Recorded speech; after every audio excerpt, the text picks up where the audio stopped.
Nature's Pictures by Margaret Cavendish. The 11th book. An Epistle. I have heard that some should say my wit seemed as if it would overpower my brain, especially when it works upon philosophical opinions. I am obliged to them for judging my wit stronger than my brain, but I should be sorry they should think my wit stronger than my reason. But I must tell them that my brain is stronger than my wit, and that my reason is as strong as the effeminate sex requires. Again, I have heard some should say that my writings are none of my own, because when some have visited me, though seldom I receive visits, they have not heard me speak of them, or repeat some of the chapters or verses. But I believe if they should desire the best orator to repeat his orations or sermons that he hath spoke extempore, he shall not do it, although but in hours' discourse. For I believe Tully, who I have heard was an eloquent orator, yet could not repeat them over to his auditory. The same is in writers, for I do believe Homer, as great an excellent poet as it is said he was, could not repeat his poems by heart, nor Virgil, nor Ovid, or any other, nor Euclid repeat his demonstrations, numerations, and the like, without book, nor Aristotle, who I have heard was a great philosopher, the explanation of his opinions by heart, for I have heard that his memory failed in his writing, for that he hath sometimes contradicted himself. And my lord, who hath written hundreds of verses, songs, and themes, could not repeat 3 by heart. And I have heard him say that after he hath writ them, he doth so little remember any part in them, that when they have lain a short time by, and then read them over, they are new to him. But he is not so forgetful of other things, for he hath an extraordinary memory for received courtesies, or to do any timely good or services, not only to friends, but to strangers.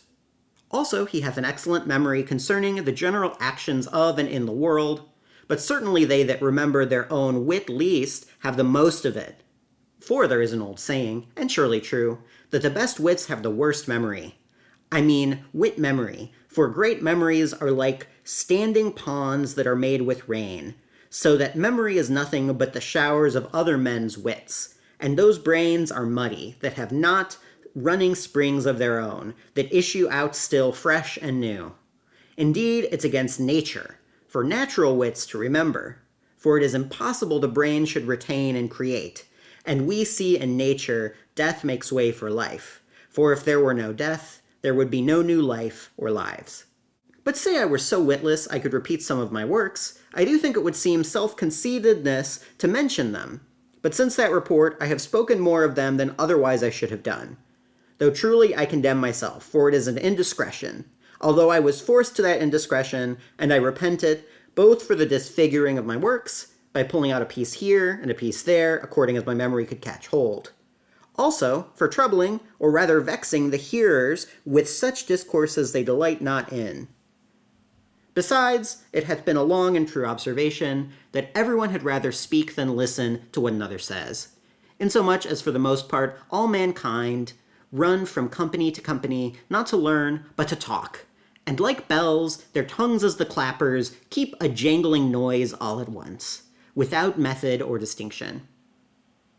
But I hope my indiscretion in speaking of my works to my hearers is not beyond a pardon, for I have not spoke of them, nor parts in them, much, nor often, nor to many, but to some particularly, as those I thought did understand poetry, or natural philosophy, or moral philosophy, though I fear not always according as their capacities lay. For I have observed, some understand commonwealths, customs, laws, or the like, others the distinguishments of passions, and understand nothing of law, others divinity that understand nothing of temporal government, and so the like of many several studies. And some may have a rational capacity to most sciences, yet conceive nothing of natural philosophy, as if the first matter, or innated matter, or motions, or figures, or forms, or infinities, or spirits, or essences, or the like. Nay, for the most part they conceive little further than an almanac to know the time by, of which I am ignorant, for I understand it not. And for poetry, most laugh at it as a ridiculous thing, especially grave statists, severe moralists, zealous priesthood, wrangling lawyers, covetous hoarders, or purloiners, or those that have mechanic natures, and many more which for the most part account poetry a toy, and condemn it for a vanity and idle employment. Nor have they so much fancy of their own as to conceive the poetical fancies of others. For if they did, they must needs love poetry.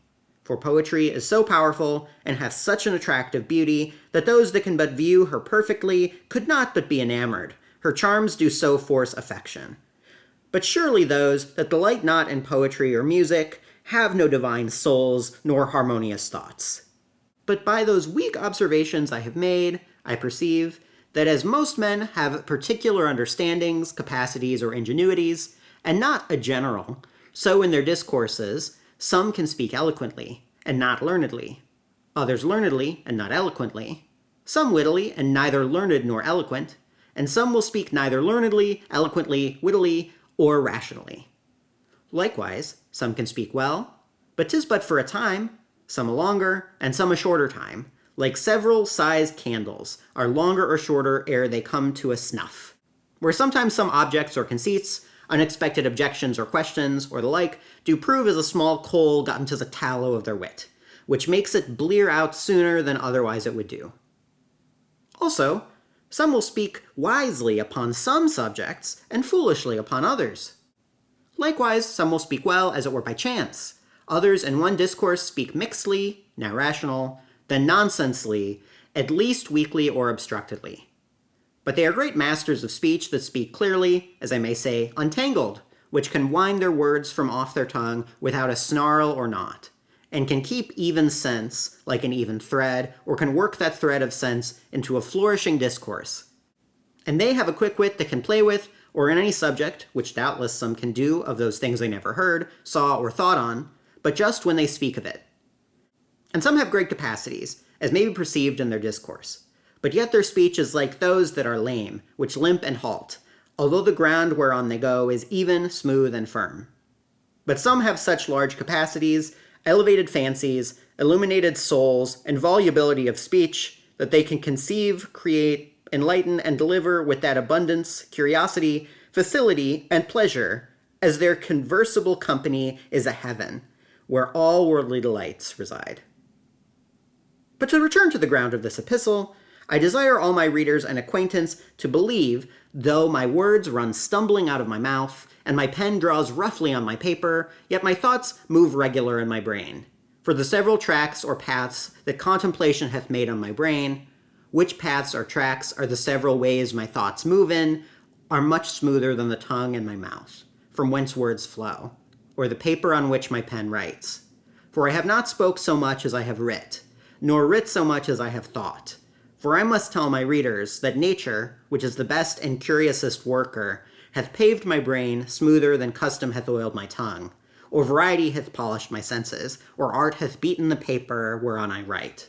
For my fancy is quicker than the pen with which I write, insomuch as it is many times lost through the slowness of my hand, and yet I write so fast as I stay not so long as to make perfect letters. But if they will not believe my books are my own, let them search the author or authoress. But I am very confident that they will do like Drake, who went so far about until he came to the place he first set out at. But for the sake of after ages, which I hope will be more just to me than the present, I will write the true relation of my birth, breeding, and to this part of my life, not regarding carping tongues or malicious censurers, for I despise them. Margaret, Newcastle. A True Relation of My Birth, Breeding, and Life, by Margaret, Duchess of Newcastle. My father was a gentleman, which title is grounded and given by merit, not by princes, and it is the act of time, not favor. And though my father was not a peer of the realm, yet there were few peers who had much greater estates, or lived more noble therewith. Yet at that time great titles were to be sold, and not at so high rates but that his estate might have easily purchased, and was pressed for to take. But my father did not esteem titles, unless they were gained by heroic actions, and the kingdom being in a happy peace with all other nations, and in itself being governed by a wise king, King James, there was no employments for heroic spirits. And towards the latter end of Queen Elizabeth's reign, as soon as he came to man's estate, he, unfortunately, killed one Mr. Brooks in a single duel. For my father, by the laws of honor, could do no less than call him to the field to question him for an injury he did him, where their swords were to dispute, and one or both of their lives to decide the argument wherein my father had the better. And though my father by honor challenged him, with valor fought him, and in justice killed him, yet he suffered more than any person of quality usually doth in cases of honor. For though the laws be rigorous, yet the present princes most commonly are gracious in those misfortunes, especially to the injured. But my father found it not, for his exile was from the time of his misfortunes to Queen Elizabeth's death. For the Lord Cobham, being then a great man with Queen Elizabeth, and this gentleman, Mr. Brooks, a kind of a favourite, and as I take it, brother to the then Lord Cobham, which made Queen Elizabeth so severe not to pardon him. But King James of blessed memory graciously gave him his pardon, and leave to return home to his native country, wherein he lived happily and died peaceably, leaving a wife and 8 children, 3 sons and 5 daughters, I being the youngest child he had, and an infant when he died. As for my breeding, it was according to my birth, and the nature of my sex. For my birth was not lost in my breeding. For as my sister's was or had been bred, so was I in plenty, or rather with superfluity. Likewise, we were bred virtuously, modestly, civilly, honorably, and on honest principles. As for plenty, we had not only for necessity, conveniency, and decency, but for delight and pleasure to a superfluity. It is true, we did not riot, but we lived orderly. For riot, even in kings' courts and princes' palaces, brings ruin without content or pleasure, when order and less fortunes shall live more plentifully and deliciously than princes that lives in a hurly-burly, as I may term it, in which they are seldom well served. For disorder obstructs. Besides, it doth disgust life, distract the appetites, and yield no true relish to the senses. For pleasure, delight, peace, and felicity live in method and temperance. As for our garments, my mother did not only delight to see us neat and cleanly, fine and gay, but rich and costly, maintaining us to the height of her estate, but not beyond it. For we were so far from being in debt, before these wars, as we were rather beforehand with the world, buying all with ready money, not on the score. For although after my father's death the estate was divided between my mother and her sons, paying such a sum of money for portions to her daughters, either at the day of their marriage or when they should come to age, yet by reason she and her children agreed with a mutual consent, all their affairs were managed so well, as she lived not in a much lower condition than when my father lived. 'Tis true, my mother might have increased her daughter's portions by a thrifty sparing, yet she chose to bestow it on our breeding, honest pleasures, and harmless delights, out of an opinion that if she bred us with needy necessity, it might chance to create in us sharking qualities, mean thoughts, and base actions, which she knew my father, as well as herself, did abhor.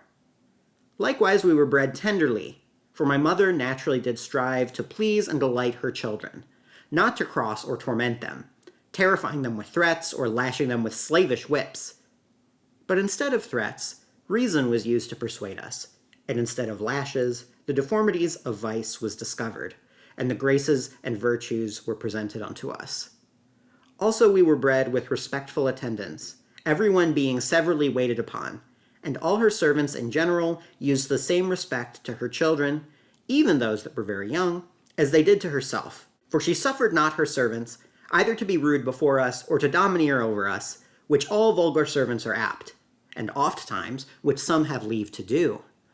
Likewise, she never suffered the vulgar serving men to be in the nursery among the nursemaids, lest their rude love-making might do unseemly actions, or speak unhandsome words in the presence of her children, knowing that youth is apt to take infection by ill examples, having not the reason of distinguishing good from bad. Neither were we suffered to have any familiarity with the vulgar servants, or conversation, yet caused us to demean ourselves with an humble civility towards them, as they with a dutiful respect to us. Not because they were servants were we so reserved, for many noble persons are forced to serve through necessity, but by reason the vulgar sort of servants are as ill-bred as meanly born, giving children ill examples and worse counsel.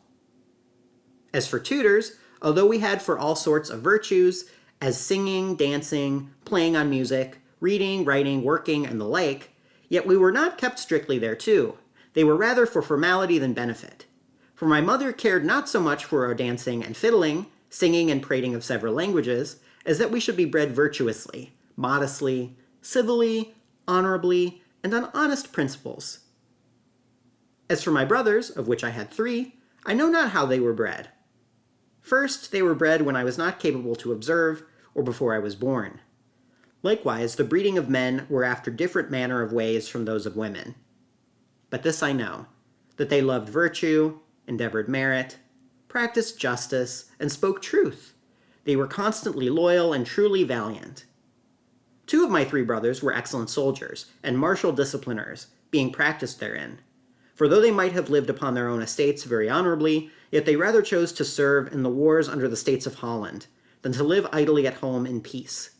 My brother, Sir Thomas Lucas, there having a troop of horse. My brother, the youngest, Sir Charles Lucas, serving therein.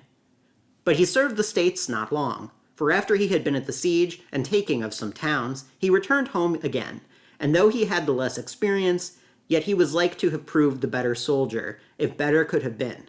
For naturally he had a practical genius to the warlike arts, or arts in war, as natural poets have to poetry. But his life was cut off before he could arrive to the true perfection thereof. Yet he writ a treatise of the arts in war, but by reason it was in characters, and the key thereof lost, we cannot as yet understand anything therein, at least not so as to divulge it. My other brother, the Lord Lucas, who was heir to my father's estate, and as it were the father to take care of us all, is not less valiant than they were, although his skill in the discipline of war was not so much, being not bred therein. Yet he had more skill in the use of the sword, and is more learned in other arts and sciences than they were, he being a great scholar, by reason he is given much to studious contemplation.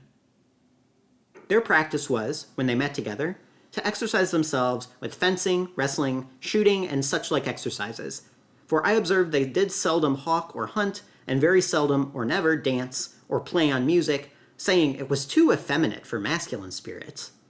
Neither had they skill, or did use to play, for aught I could hear, at cards or dice, or the like games, nor given to any vice, as I did know, unless to love a mistress were a crime. Not that I knew any they had, but what report did say, and usually reports are false, at least exceed the truth. As for the pastime of my sisters, when they were in the country, it was to read, work, walk, and discourse with each other. For though 2 of my 3 brothers were married, my brother the Lord Lucas to a virtuous and beautiful lady, daughter to Sir Christopher Neville, son to the Lord Abergavenny, and my brother Sir Thomas Lucas to a virtuous lady of an ancient family, one Sir John Byron's daughter. Likewise 3 of my 4 sisters, one married Sir Peter Killigrew, the other Sir William Walter, the 3rd Sir Edmund Pye, the 4th as yet unmarried. Yet most of them lived with my mother, especially when she was at her country house, living most commonly at London half the year, which is the metropolitan city of England. But when they were in London, they were dispersed into several houses of their own. Yet for the most part they met every day, feasting each other like Job's children. But this unnatural war came like a whirlwind, which fell down their houses, where some in the wars were crushed to death, as my youngest brother, Sir Charles Lucas, and my brother, Sir Thomas Lucas. And though my brother, Sir Thomas Lucas, died not immediately of his wounds, yet a wound he received on his head in Ireland shortened his life. But to rehearse their recreations. Their customs were in winter time to go sometimes to plays, or to ride in their coaches about the streets to see the concourse and recourse of people. And in the springtime to visit the Spring Garden, Hyde Park, and the like places. And sometimes they would have music, and sup in barges upon the water. These harmless recreations they would pass their time away with, for I observed they did seldom make visits, nor never went abroad with strangers in their company, but only themselves in a flock together, agreeing so well that there seemed but one mind amongst them. And not only my own brothers and sisters agreed so, but my brothers and sisters-in-law, and their children, although but young, had the like agreeable natures and affectionable dispositions. For to my best remembrance I do not know that ever they did fall out, or had any angry or unkind disputes. Likewise, I did observe that my sisters were so far from mingling themselves with any other company that they had no familiar conversation or intimate acquaintance with the families to which each other were linked to by marriage, the family of the one being as great strangers to the rest of my brothers and sisters as the family of the other. But sometime after this war began, I knew not how they lived. For though most of them were in Oxford, wherein the king was, yet after the queen went from Oxford, and so out of England, I was parted from them. For when the queen was in Oxford, I had a great desire to be one of her maids of honor, hearing the queen had not the same number she was used to have. Whereupon I wooed and won my mother to let me go. For my mother, being fond of all her children, was desirous to please them, which made her consent to my request. But my brothers and sisters seemed not very well pleased, by reason I had never been from home, nor seldom out of their sight. For though they knew I would not behave myself to their or my own dishonor, yet they thought I might to my disadvantage, being inexperienced in the world. Which indeed I did, for I was so bashful when I was out of my mother's, brothers, and sisters' sight, whose presence used to give me confidence, thinking I could not do amiss whilst any one of them were by, for I knew they would gently reform me if I did. Besides, I was ambitious they should approve of my actions and behavior. That when I was gone from them, I was like one that had no foundation to stand, or guide to direct me, which made me afraid, lest I should wander with ignorance out of the ways of honor, so that I knew not how to behave myself. Besides, I had heard that the world was apt to lay aspersions even on the innocent, for which I durst neither look up with my eyes, nor speak, nor be in any way sociable, insomuch as I was thought a natural fool. Indeed, I had not much wit, yet I was not an idiot. My wit was according to my years. And though I might have learnt more wit, and advanced my understanding by living in a court, yet being dull, fearful, and bashful, I neither heeded what was said or practiced, but just what belonged to my loyal duty and my own honest reputation. And, indeed, I was so afraid to dishonor my friends and family by my indiscreet actions, that I rather chose to be accounted a fool than to be thought rude or wanton. In truth, my bashfulness and fears made me repent my going from home to see the world abroad, and much I did desire to return to my mother again, or to my sister Pye, with whom I often lived when she was in London, and loved with a supernatural affection. But my mother advised me there to stay, although I put her to more charges than if she had kept me at home, and the more by reason she and my brothers were sequestered from their estates, and plundered of all their goods. Yet she maintained me so, that I was in a condition rather to lend than to borrow, which courtiers usually are not, being always necessitated by reason of great expenses courts put them to. But my mother said it would be a disgrace for me to return out of the court so soon after I was placed. So I continued almost 2 years, until such time as I was married from thence. For my lord the Marquis of Newcastle did approve of those bashful fears which many condemned, and would choose such a wife as he might bring to his own humours, and not such a one as was wedded to self-conceit, or one that had been tempered to the humours of another. For which he wooed me for his wife. And though I did dread marriage, and shunned men's company as much as I could, yet I could not, nor had not the power to refuse him, by reason my affections were fixed on him. And he was the only person I ever was in love with. Neither was I ashamed to own it, but gloried therein, for it was not amorous love.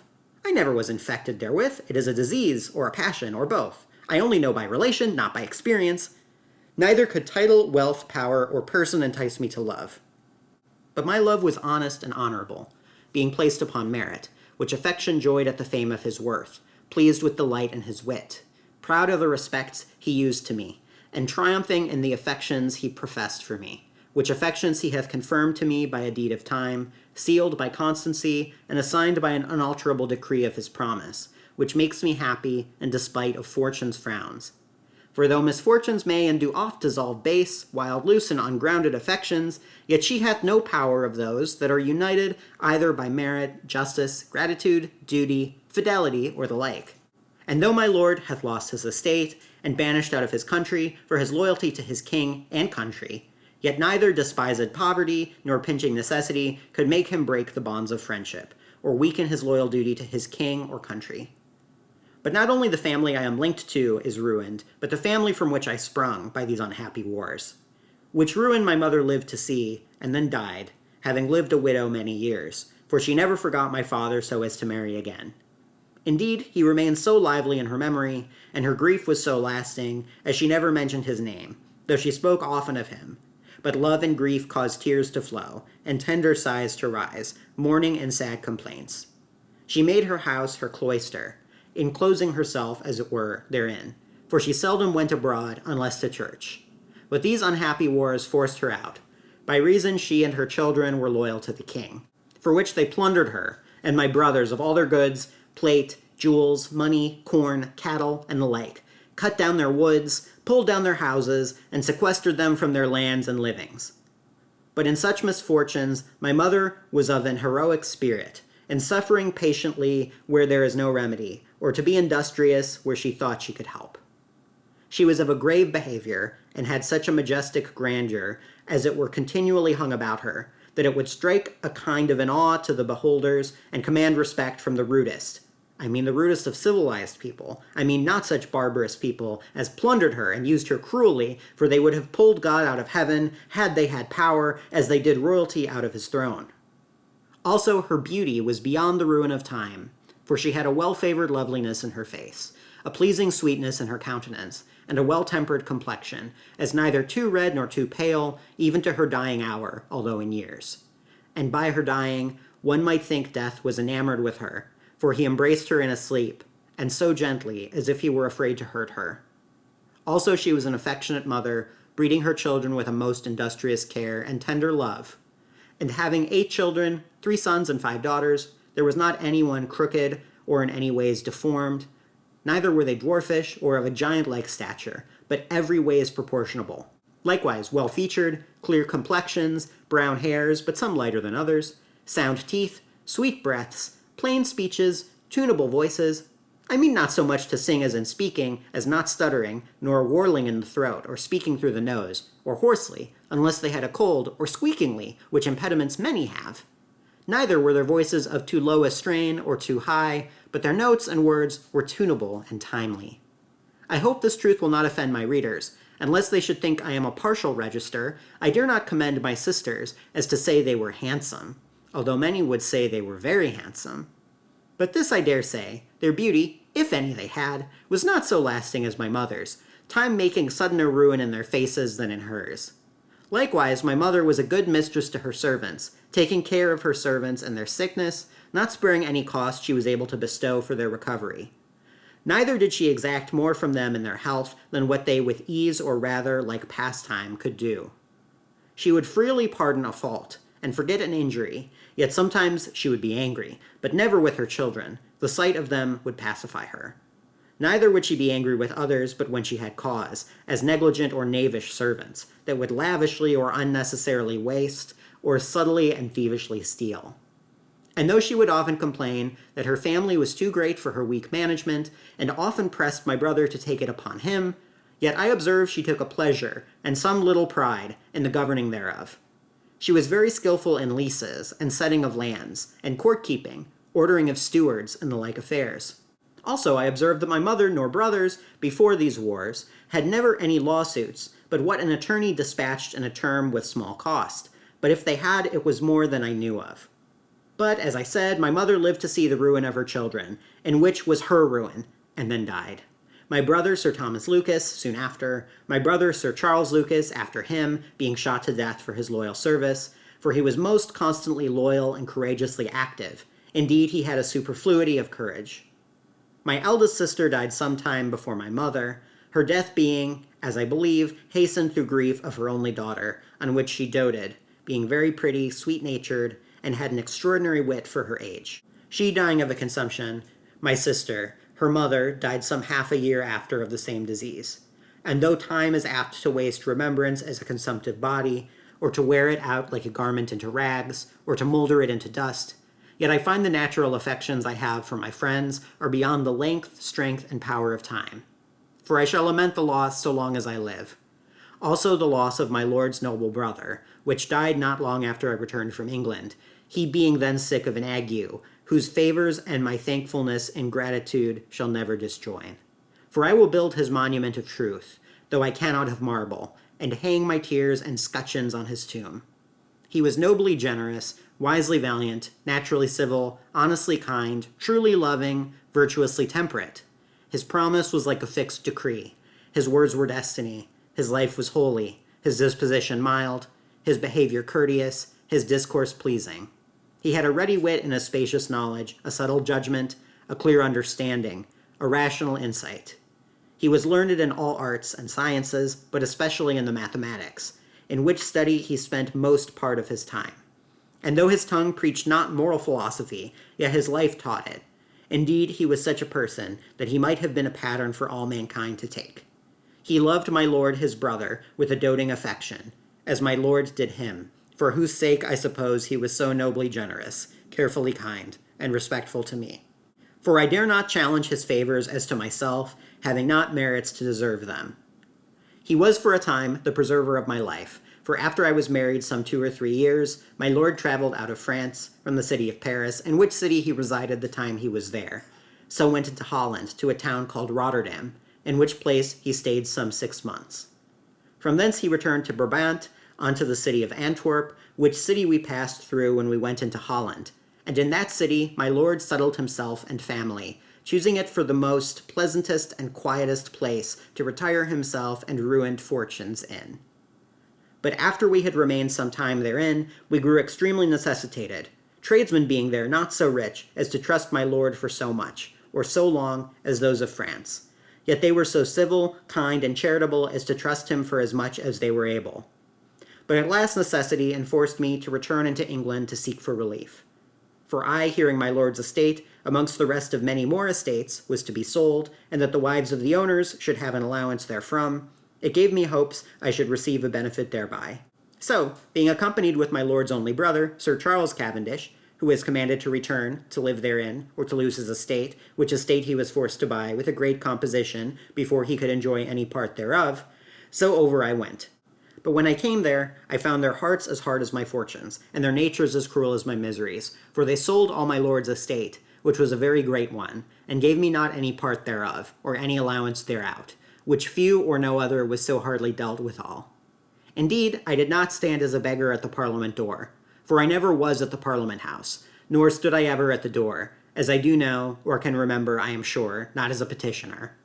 Neither did I haunt the committees, for I never was at any, as a petitioner, but one in my life, which was called Goldsmiths' Hall.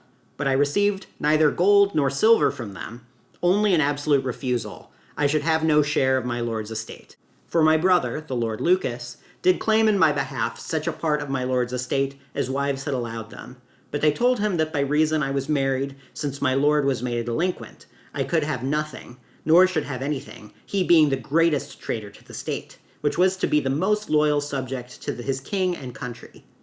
But I whisperingly spoke to my brother, to conduct me out of that ungentlemanly place. So without speaking to them one word, good or bad, I returned to my lodgings, and as that committee was the first, so was it the last I ever was at as a petitioner. 'Tis true I went sometimes to Drury House to inquire how the land was sold, but no other ways, although some reported I was at the Parliament House, and at this committee, and at that committee, and what I should say, and how I was answered. But the customs of England being changed, as well as the laws, where women become pleaders, attorneys, petitioners, and the like, running about with their several causes, complaining of their several grievances, exclaiming against their several enemies, bragging of their several favors they receive from the powerful, thus trafficking with idle words, bring in false reports and vain discourse. For the truth is, our sex doth nothing but jostle for the preeminence of words. I mean not for speaking well, but speaking much, as they do for the preeminence of place. Words rushing against words, thwarting and crossing each other, and pulling with reproaches, striving to throw each other down with disgrace, thinking to advance themselves thereby. But if our sex would but well consider, and rationally ponder, they will perceive and find that it is neither words nor place that can advance them, but worth and merit. Nor can words or place disgrace them, but inconstancy and boldness. For an honest heart, a noble soul, a chaste life, and a true speaking tongue is the throne, scepter, crown, and footstool that advances them to an honorable renown. I mean not noble, virtuous, discreet, and worthy persons whom necessity did enforce to submit, comply, and follow their own suits, but such as had nothing to lose, but made it their trade to solicit. But I despairing, being positively denied at Goldsmiths' Hall, besides I had a firm faith, or strong opinion, that the pains was more than the gains, and being unpracticed in public employments, unlearned in their uncouth ways, ignorant of the humors and dispositions of those persons to whom I was to address my suit, and not knowing where the power lay, and being not a good flatterer, I did not trouble myself or petition my enemies. Besides, I am naturally bashful. Not that I am ashamed of my mind or body, my birth or breeding, my actions or fortunes, for my bashfulness is my nature, not for any crime, And though I have strived and reasoned with myself, yet that which is inbred I find is difficult to root out. But I do not find that my bashfulness is concerned with the qualities of the persons, but the number. For were I to enter amongst a company of Lazaruses, I should be as much out of countenance as if they were all Caesars or Alexanders, Cleopatras or Queen Didos. Neither do I find my bashfulness writheth so often in blushes as contracts my spirits to a chill paleness. But the best of it is, most commonly it soon vanisheth away, and many times before it can be perceived. And the more foolish or unworthy I conceive the company to be, the worse I am. And the best remedy I ever found is to persuade myself that all those persons I meet are wise and virtuous. The reason I take to be is that the wise and virtuous censure least, excuse most, praise best, esteem rightly, judge justly, behave themselves civilly, demean themselves respectfully, and speak modestly when fools or unworthy persons are apt to commit absurdities, as to be bold, rude, uncivil both in words and actions, forgetting or not well understanding themselves or the company they are with.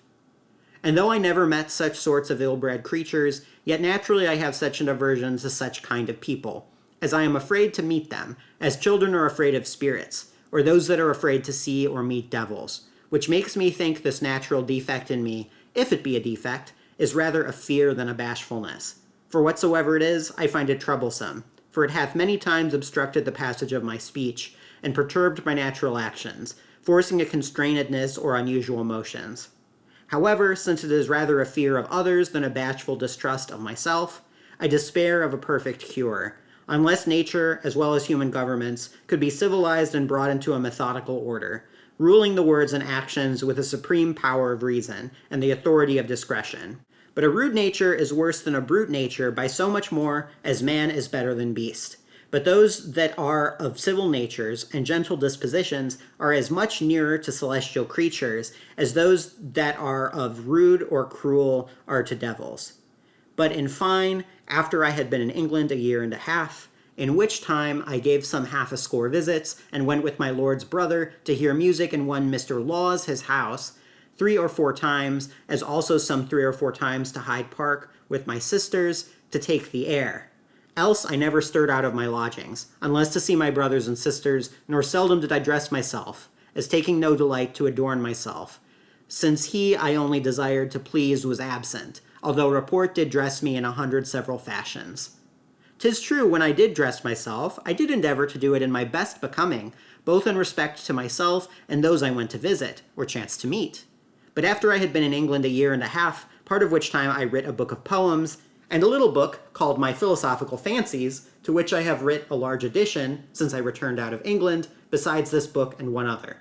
As for my book entitled The World's Olio, I writ most part of it before I went into England, but being not of a merry, although not of a froward or peevish disposition, became very melancholy, by reason I was from my lord, which made my mind so restless as it did break my sleep and distemper my health, with which growing impatient of a longer delay, I resolved to return. Although I was grieved to leave Sir Charles, my lord's brother, he being sick of an ague, of which sickness he died. For though his ague was cured, his life was decayed. He being not of a strong constitution could not, as it did prove, recover his health, for the dregs of his ague did put out the lamp of his life. Yet heaven knows I did not think his life was so near to an end, for his doctor had great hopes of his perfect recovery, and by reason he was to go into the country for change of air, where I should have been a trouble, rather than in any way serviceable. Besides, more charge the longer I stayed, for which I made the more haste to return to my lord, with whom I had rather be as a poor beggar than to be mistress of the world absented from him. Yet heaven hitherto hath kept us, and though fortune hath been cross, yet we do submit, and are both content with what is and cannot be mended, and are so prepared that the worst of fortunes shall not afflict our minds, so as to make us unhappy, howsoever it doth pinch our lives with poverty. For if tranquility lives in an honest mind, the mind lives in peace, although the body suffer. But patience hath armed us, and misery hath tried us, and finds us fortune-proof. For the truth is, my lord is a person whose humor is neither extravagantly merry, nor unnecessarily sad. His mind is above his fortune, as his generosity is above his purse, his courage above danger, his justice above bribes, his friendship above self-interest, his truth too firm for falsehood, his temperance beyond temptation. His conversation is pleasing and affable, his wit is quick, and his judgment is strong, distinguishing clearly without clouds of mistakes, dissecting truth, so as it justly admits not of disputes. His discourse is always new upon the occasion, without troubling the hearers with old historical relations, nor stuffed with useless sentences. His behavior is manly without formality, and free without constraint, and his mind hath the same freedom. His nature is noble, and his disposition sweet. His loyalty is proved by his public service for his king and country, by his often hazarding of his life, by the loss of his estate, and the banishment of his person, by his necessitated condition, and his constant and patient suffering. But, howsoever our fortunes are, we are both content, spending our time harmlessly, for my lord pleaseth himself with the management of some few horses, and exercises himself with the use of the sword, which two arts he hath brought by his studious thoughts, rational experience, and industrious practice to an absolute perfection. And though he hath taken as much pains in those arts, both by study and practice, as chemists for the philosopher's stone, yet he hath this advantage of them, that he hath found the right and the truth thereof and therein, which chemists never found in their art, and I believe never will. Although he recreates himself with his pen, writing what his wit dictates to him, but I pass my time rather with scribbling than writing, with words than wit. Not that I speak much, because I am addicted to contemplation, unless I am with my lord. Yet then I rather attentively listen to what he says than impertinently speak. Yet when I am writing any sad feigned stories, or serious humors, or melancholy passions, I am forced many times to express them with the tongue before I can write them with the pen.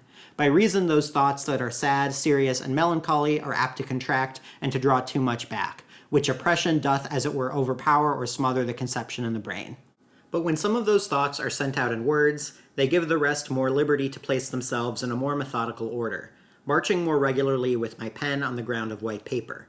But my letters seem rather as a ragged rout than a well-armed body, for the brain being quicker in creating than the hand in writing, or the memory in retaining, many fancies are lost, by reason they oft times outrun the pen. Where I, to keep speed in the race, write so fast as I stay not so long as to write my letters plain, insomuch as some have taken my handwriting for some strange character, and being accustomed so to do, I cannot now write very plain, when I strive to write my best. Indeed, my ordinary handwriting is so bad as few can read it, so as to write it fair for the press. But however, that little wit I have, it delights me to scribble it out, and disperse it about. For I being addicted from my childhood to contemplation rather than conversation, to solitariness rather than society, to melancholy rather than mirth, to write with the pen than to work with a needle, passing my time with harmless fancies, their company being pleasing, their conversation innocent, in which I take such pleasure as I neglect my health, for it is as great a grief to leave their society as a joy to be in their company.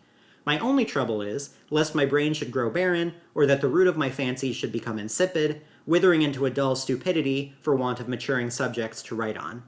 For I, being of a lazy nature, and not of an active disposition, as some are that love to journey from town to town, from place to place, from house to house, delighting in variety of company, making still one where the greatest number is, likewise in playing at cards, or any other games, in which I neither have practiced, nor have I any skill therein.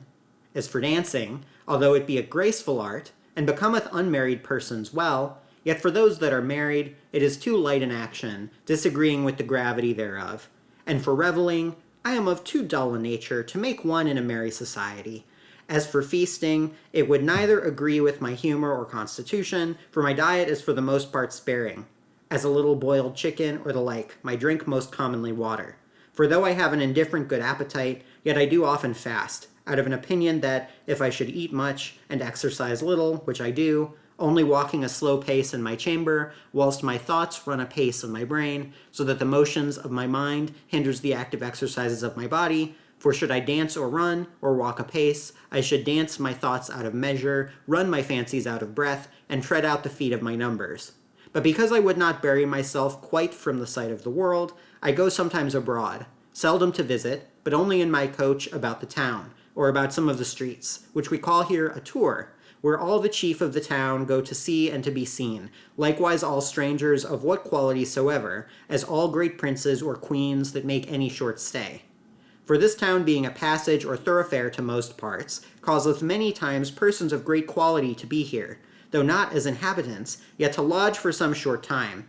and all such, as I said, take a delight, or at least go to see the customs thereof, which most cities of note in Europe, for all I can hear, hath such like recreations for the effeminate sex. Although for my part I had rather sit at home and write, or walk, as I said, in my chamber and contemplate. But I hold necessary sometimes to appear abroad. Besides, I do find that several objects do bring new materials for my thoughts and fancies to build upon.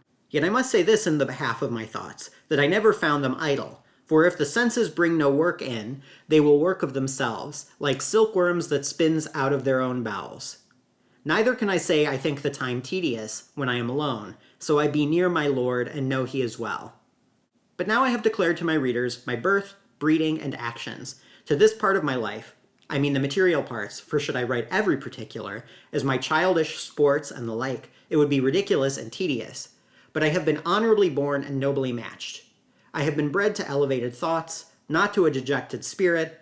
My life hath been ruled with honesty, attended by modesty, and directed by truth. But since I have writ in general thus far of my life, I think it fit I should speak something of my humor, particular practice, and disposition. As for my humor, I was from my childhood given to contemplation, being more taken or delighted with thoughts than in conversation with society, insomuch as I would walk 2 or 3 hours, and never rest, in a musing, considering, contemplating manner, reasoning with myself of everything my senses did present. But when I was in the company of my natural friends, I was very attentive of what they said or did. But for strangers I regarded not much what they said, but many times I did observe their actions, whereupon my reason as judge, and my thoughts as accusers, or excusers, or approvers and commenders, did plead, or appeal to excuse, or complain thereto. Also I never took delight in closets, or cabinets of toys, but in the variety of fine clothes, and such toys as only were to adorn my person. Likewise, I had a natural stupidity towards the learning of any other language than my native tongue, for I could sooner and with more facility understand the sense than remember the words. And for want of such memory makes me so unlearned in foreign languages as I am. As for my practice, I was never very active. By reason I was given so much to contemplation. Besides, my brothers and sisters were for the most part serious and staid in their actions, not given to sport or play, nor dance about, whose company I keeping made me so too. But I observed that although their actions were staid, yet they would be very merry amongst themselves, delighting in each other's company.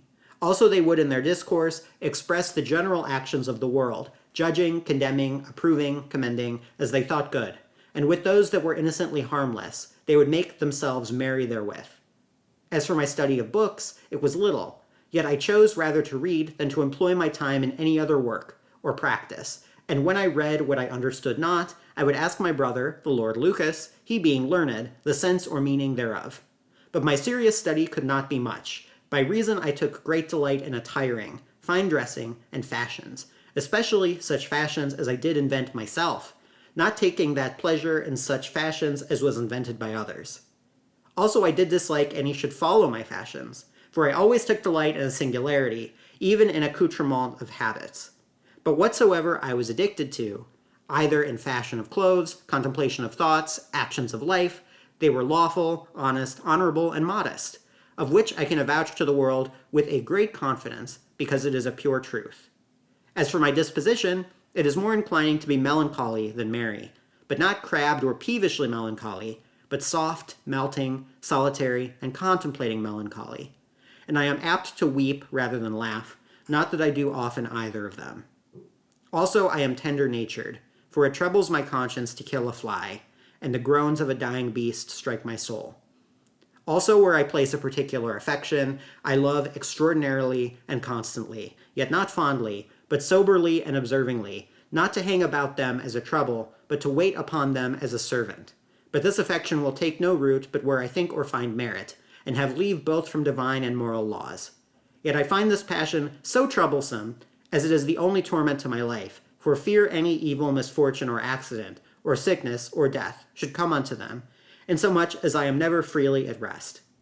Likewise I am grateful, for I never received a courtesy, but I am impatient and troubled until I can return it. Also I am chaste, both by nature and education, insomuch as I do abhor an unchaste thought. Likewise I am seldom angry, as my servants may witness for me, for I rather choose to suffer some inconveniences than disturb my thoughts, which makes me wink many times at their faults. But when I am angry, I am very angry. But yet it is soon over, and I am easily pacified, if it be not such an injury as may create a hate. Neither am I apt to be exceptious or jealous, but if I have the least symptom of this passion, I declare it to those it concerns, for I never let it lie smothering in my breast to breed a malignant disease in the mind, which might break out into extravagant passions, or railing speeches, or indiscreet actions. But I examine moderately, reason soberly, and plead gently in my own behalf, through a desire to keep those affections I had, or at least thought to have. And truly I am so vain as to be so self-conceited, or so naturally partial, to think my friends have as much reason to love me as another, since none can love more sincerely than I, and it were an injustice to prefer a fainter affection, or to esteem the body more than the mind. Likewise, I am neither spiteful, envious, nor malicious. I repine not at the gifts that nature or fortune bestows upon others, yet I am a great emulator. For though I wish none worse than they are, yet it is lawful for me to wish myself the best, and to do my honest endeavor thereunto. For I think it no crime to wish myself the exactest of nature's works, my thread of life the longest, my chain of destiny the strongest, my mind the peaceablest, my life the pleasantest, my death the easiest, and the greatest saint in heaven. Also to do my endeavor, so far as honor and honesty doth allow of, to be the highest on fortune's wheel, and to hold the wheel from turning, if I can. And if it be commendable to wish another's good, it were a sin not to wish my own. For as envy is a vice, so emulation is a virtue. But emulation is in the way to ambition, or indeed it is a noble ambition. But I fear my ambition inclines to vainglory, for I am very ambitious. Yet 'tis neither for beauty, wit, titles, wealth, or power, but as they are steps to raise me to fame's tower, which is to live by remembrance in after ages.